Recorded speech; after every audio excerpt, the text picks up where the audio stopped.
आपल्याकडे एक स्किल आहे, स्किल बर का. भाकरी बघा हाताने उलातली, उलताण्याची गरजच नाही उलतायला. आणि हे स्किल सगळ्यांनाच नाही भेटत बर का. आणि ते असंच नाही भेटत.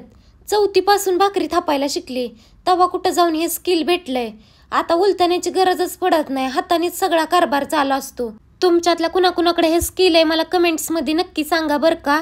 एक काळ असा होता की मम्मीने ताटात दिलेली भाकरी सुद्धा मोडायला यायची नाही, एवढी भाजायची. तुम्हा कुणाला अजून जमत नसेल तर टेन्शन घेऊ नका, होत्यात सवयी हळूहळूच होत्या त्या.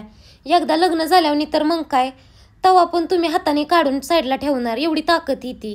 अंगावरती जबाबदाऱ्या पडल्यावर सगळं होतंय बर का. तर इकडे मी कढी करते आणि लय दिवस झालं कढी खाल्ली नव्हती, त्यामुळं गरमागरम बाजरीची भाकरी आणि मस्तपैकी कढी.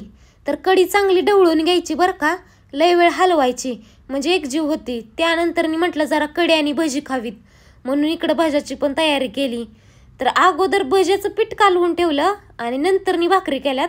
पण मी उलटं एडिट केलंय बरं का. आपलं कसं आहे, उलटच कामकाज आहे पहिल्यापासून. तर इकडं भजी केल्यानंतर कारभाऱ्यांकडे गेली बरं का गरम गरम घेऊन. तर कारभाऱ्यांनी केलंच की तोंड वाकडं.